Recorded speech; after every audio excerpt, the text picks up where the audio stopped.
सूक्ष्म शरीर यानी मन वाला शरीर, सूक्ष्म शरीर यानी कर्म बीजों वाला शरीर, इलेक्ट्रिक बॉडी। इसमें कर्मों के बीज होते हैं, यही जन्मता और मरता है। यही कर्म बीजों के कारण कपड़ों जैसे शरीर बदलता रहता है। जिसमें बीज रूप में सभी संचित कर्म जमा है, वह है सूक्ष्म शरीर। जब तब संपूर्ण कर्म बीज समस्त संचित कर्म समाप्त नहीं होते, तब तक उसका अस्तित्व बना रहता है। समस्त कर्म बीजों की समाप्त के बाद उसका मृत्यु नहीं होता, लेकिन आकाशीय तत्व में महाशून्य अवस्था में उसका लय होता है।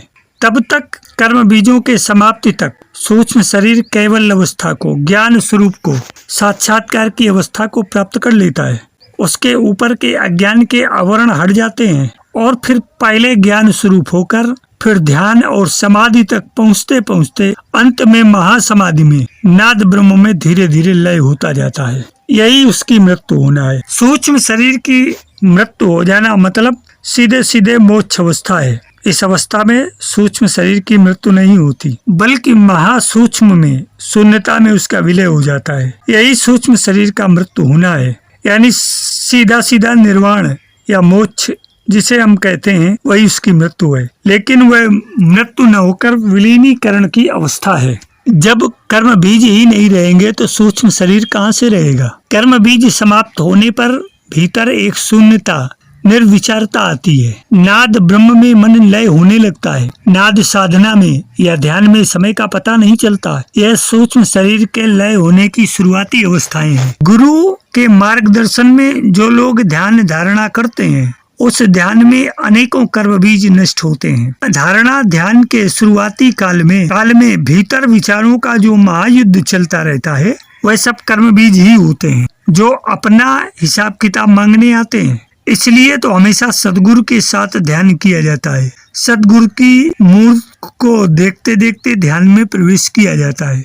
ध्यान में गुरु के रूप में गुरु मंत्र साथ में होता है। ध्यान हमेशा ऐसे किसी न किसी रूप में गुरु को साथ में रखकर किया जाता है। ऐसे ध्यान में कर्म बीजों की समाप्ति होती है और फिर धीरे धीरे ध्यान लगना, फिर एक दिन समाधि की अवस्था भी आती है। निर्वीच समाधि घटित होना, निर्विकल्प समाधि घटित होना, घंटों शून्य अवस्था में बैठना, सूक्ष्म शरीर का लय होना है। ऐसी शून्य अवस्था में कोई विचार नहीं रहते। संसार में शरीर रहता है पर भीतर संसार का भान नहीं रहता। हम शून्य अवस्था में लीन रहते हैं। इसी से आगे मोक्ष घटित होता है। यही उसकी मृत्यु है। एक बहुत ही सुंदर कथा है जो हमारे प्राचीन ग्रंथों से उद्धृत है। सदगुरु मच्छिंद्र नाथ और उनके शिष्य गोरखनाथ जी एक शिव मंदिर के पास बैठे थे। वहाँ बाजू में स्मशान घाट था। वहाँ उन्होंने देखा कि उस नगरी के राजा की मृत्यु हुई है और प्रजा बड़ी दुखी है। सब जगहों पर लोग बहुत ज्यादा रुदन कर रहे हैं। मृत्यु होना तो साधारण सी बात है,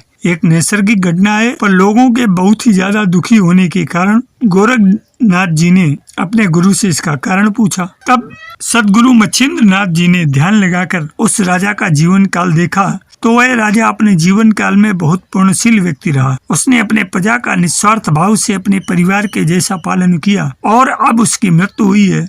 और वह बात उन्होंने गोरखनाथ जी को बताई। गोरखनाथ जी बोले, अगर वह इतना अच्छा इंसान था तो आप उसे जीवित क्यों नहीं करते, आप उसे जीवित करें। तब सदगुरु मच्छिंद्र नाथ जी ने कहा कि ऐसा नहीं हो सकता, मैं ऐसा नहीं कर सकता। गोरखनाथ जी अपने गुरु से काफी विद्या सीखे हुए थे। उन्होंने तुरंत बोला, आप नहीं कर सकते तो न करें, तो मैं करता हूँ। मैं भगवान सूर्यदेव को साक्षी रखकर शपथ लेता हूँ कि तो मैं उस राजा को जीवित करूंगा, नहीं तो उसी चिता में अपनी जान दे दूंगा। तब मच्छिंद्र नाथ जी बोले, बेटा तूने गलत जगह शपथ ली है। मैंने देखा कि उस राजा का जो बीज शरीर, सूक्ष्म शरीर था, वह अब नहीं है। मतलब वह राजा निर्बीज है, आकाशीय तत्व में लय हो चुका है, मोक्ष में चला गया है। मैंने शोध किया लेकिन उसके सूक्ष्म शरीर का कहीं भी पता नहीं लगा। तब गोरखनाथ जी तो गोरखनाथ जी ही हैं। उन्होंने शपथ ली थी कि अपनी जान दे दूंगा। लगे लकड़ियां जमा करने। मच्छिंद्रनाथ जी डर गए क्योंकि गोरखनाथ जी एक सच्चे गुरु भक्त थे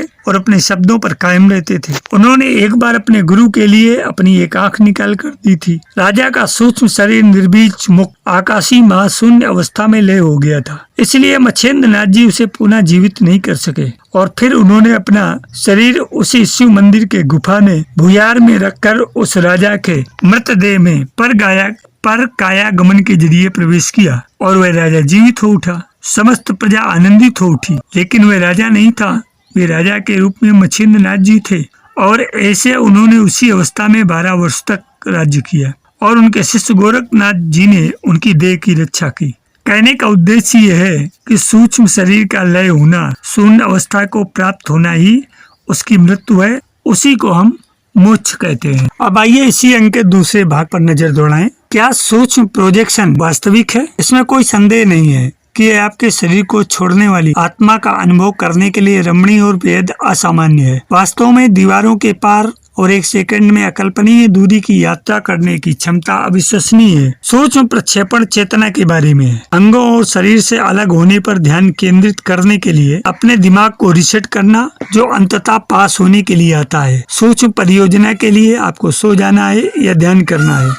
जब आप अपने शरीर से बाहर होते हैं तो आपका शरीर मृत्यु के प्रति अति संवेदनशील होता है, जैसा कि सामान्य रूप से होता है। कोई आपके कमरे में आकर छुरा घोंप सकता है या आपको मौत के घाट उतार सकता है या कोई आपको गोली भी मार सकता है। वास्तव में यदि आपकी चेतना आपके शरीर के बाहर थी तो आप उन्हें सुनने में भी नहीं आ सकते। हालांकि यदि सूक्ष्म विमान पर कुछ इकाई आपके सूक्ष्म शरीर पर हमला करती है और इस प्रकार आपकी शारीरिक मृत्यु हो सकती है।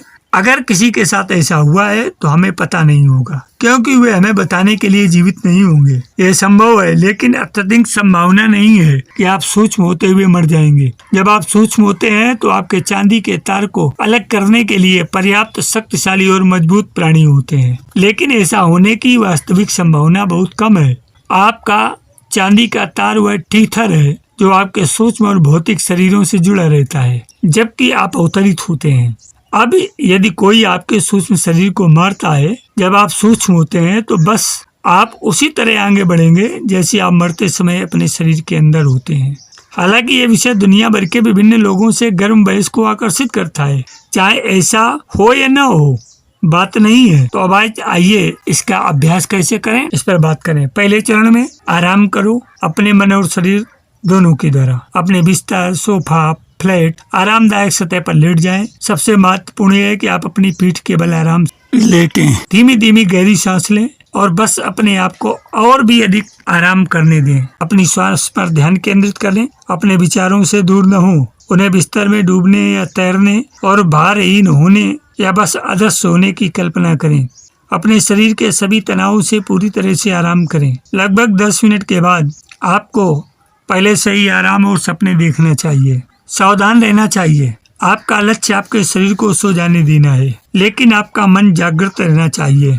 यदि आपको आराम से परेशानी है तो कुछ साउंड मशीनों को सुनने पर विचार करें। अब दूसरे चरण में कंपन पूरी तरह से सामान्य है और वे एक संकेत है जो दिखाता है कि आप सही रास्ते पर हैं। बहुत अधिक उत्तेजित हुए बिना आराम करने की विधि को अभी भी बनाए रखने की कोशिश करें, क्योंकि यह आपको अपने लक्ष्य तक पहुंचने से रोक सकता है। बस हम जागरूक हैं और आपके पर्यावरण में कंपन की उपस्थिति पर ध्यान देते हैं। बिल्कुल नहीं, हर कोई उन्हें मिलता है, लेकिन वे बहुत आम है। आप झुनझुनी सनसनी का अनुभव कर सकते हैं और यह भी महसूस कर सकते हैं सब कुछ अंदर ही घटित होता है। आप अनुभव करेंगे, ये आउट ऑफ बॉडी अनुभव है। आप अनुभव करेंगे कि आप अपने सिर के ऊपर से निकल रहे हैं, एक सफेद तंतु से जुड़े हुए, जैसे कि कमल का तना एक गर्भनाल और ऊपर आकाश में 1000 शाखाओं में बटी हुई पंखुड़ियां।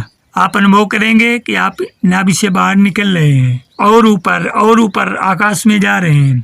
फिर भी उसी सफेद धागे की तरह नाल के माध्यम से आप अपने शरीर से जुड़े हुए हैं। आप अनुभव करेंगे कि आप वापस आ रहे हैं और धीरे धीरे अपने शरीर में प्रवेश कर रहे हैं। आप अपने शरीर को महसूस करना शुरू कर देंगे, जैसे कि आप किसी और के शरीर को महसूस कर रहे हैं। तब आप वापस अपने होश में आएंगे और महसूस करेंगे कि आप ध्यान कर रहे हैं। ध्यान करते समय आप अनुभव करेंगे कि आप अपने शरीर से उठ चुके हैं और आप अपने शरीर को दूर से देख रहे हैं। ध्यान के अनुभवों का क्या महत्व है? बहुत ज्यादा। ये अध्यात्म की समझ बढ़ाते हैं, ध्यान में होने का एहसास कराते हैं, आत्मा और परमात्मा की समझ बढ़ाते हैं। आत्मबोध क्या है? ये आपकी उच्चतर वास्तविकता का प्रत्यक्ष अनुभवात्मक ज्ञान है। यदि अनुभव के माध्यम से नहीं तो किसी को आत्म साक्षात्कार कैसे हो सकता है? सोचकर, खुद के होने का दिखावा करके, कल्पना करके, मति भ्रम से। अच्छे ध्यान आध्यात्मिक अनुभवों के बिना दुनिया में सभी आध्यात्मिक ज्ञान उधार का है। आत्मा, आध्यात्मिक शरीर या सूक्ष्म शरीर हमारे भौतिक शरीर के अंदर और बाहर एक चुंबकीय क्षेत्र की तरह है। ध्यान इस आत्मा को जगाने, जानने या होने की अनुभूति की प्रक्रिया का नाम है। वास्तविक स्व या मैं का ज्ञान केवल इस आध्यात्मिक शरीर के माध्यम से ही हो सकता है। आध्यात्मिक शरीर को अभिव्यक्ति के लिए शब्दों और भाषा की आवश्यकता नहीं होती। चेतना, आत्मा, सत्य, सत्व, अस्तित्व, आयाम, मूल प्रकृति, स्व, आत्मा। आध्यात्मिक शरीर को अनुभूति के लिए शब्दों की जरूरत नहीं होती। कुंडलिनी योग के सभी अनुभव असाधारण होते हैं। ये हमें हमारे अस्तित्व का पता देते हैं। ये अनुभव बताने के लिए पर्याप्त हैं कि हमारी चेतना का आयाम सीमित नहीं है। ये अनुभव ही हमें आध्यात्मिक मार्ग पर चलने के लिए प्रोत्साहित करते हैं। इन अनुभवों का मतलब ही है कि आत्म साक्षात्कार की प्रक्रिया शुरू हो गई है।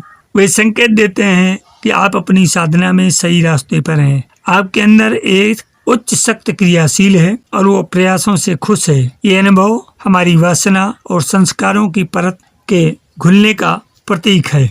मेरे अध्यात्म प्रेमी जिज्ञासु मित्रों, स्थूल शरीर से सूक्ष्म जगत की यात्रा करने को सूक्ष्म प्रक्षेपण कहा जाता है। यह एक सिद्धि है जिसे योग चिकित्सकों के मुताबिक आत्म अनुशासित अभ्यास से हासिल किया जा सकता है। सूक्ष्म प्रक्षेपण से जुड़ी कुछ बातें इस प्रकार हैं। पहला तो सूक्ष्म प्रक्षेपण से व्यक्ति अपने सूक्ष्म शरीर में यात्रा कर सकता है और भौतिक शरीर को नींद या जागृत अवस्था में छोड़ सकता है।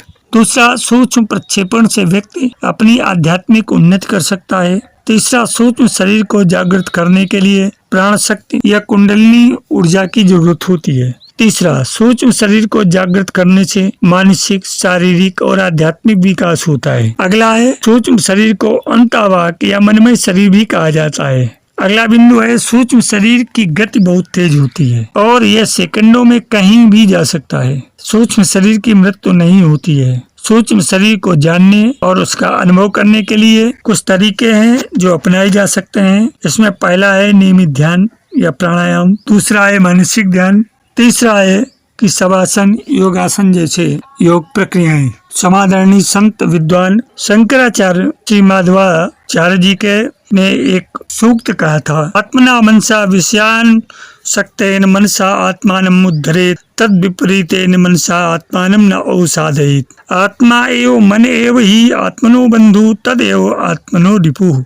जब मनुष्य इस प्रकार योग आरूढ़ हो जाता है तब वह अनर्थों के समूह इस संसार समुद्र से स्वयं अपना उद्धार कर लेता है। इसलिए संसार सागर में डूबे पड़े हुए अपने आप को उस संसार समुद्र से आत्मबल के द्वारा ऊंचा उठा लेना चाहिए, अर्थात योगारूढ़ अवस्था को प्राप्त कर लेना चाहिए। अपना अधःपतन नहीं करना चाहिए, अर्थात अपने आत्मा को नीचे नहीं गिरना देना चाहिए, क्योंकि ये आप ही अपना बंधु है। दूसरा कोई ऐसा बंधु नहीं है जो संसार से मुक्त करने वाला हो। प्रेमादि भाव बंधन के स्थान होने के कारण संसारिक बंधु भी वास्तव में मोक्ष मार्ग का तो विरोधी होता ही है। इसलिए निश्चय पूर्वक ये कहना कठिन ही है कि आप ही अपना बंधु है तथा आप ही अपना शत्रु है। जो कोई दूसरा अनिष्ट करने वाला बाह्य शत्रु है वह भी अपना ही बनाया हुआ होता है। इसलिए आप ही अपना शत्रु है। इस प्रकार केवल अपने को ही शत्रु बतलाना भी ठीक है। दर्शन शास्त्र की दृष्टि से इसका अभिप्राय गंभीर है। निम्न स्तर के मन का उत्थान संभव है यदि वह श्रेष्ठ गुणों के प्रभाव में आने के लिए तत्पर है। जिस मात्रा में वह सहयोग करेगा उसी मात्रा में ही उसका उत्थान भी होगा। चैतन्य आत्मा तो नित्य उपासक है जिससे चेतना पाकर मनुष्य अपना उत्थान अथवा पतन कर सकता है। दोनों विकल्प मनुष्य के समक्ष प्रस्तुत हैं। इनमें से वह किसे चुनता है यह उसकी इच्छा पर निर्भर करता है। आशा है प्रस्तुत सूक्ष्म शरीर के महालय होने के योग और दशाओं के अभ्यास का अंक आपके सामने प्रस्तुत किया। जीवनोपयोगी अंक आपके जीवन में अपार हर्ष और चिंतन चित्त की पावन प्रेरणा लेकर आएगा। यह अंक अच्छा लगे तो लाइक शेयर सब्सक्राइब कमेंट अवश्य करें। सफल जीवन की यात्रा के संग में आज इतना ही। धन्यवाद।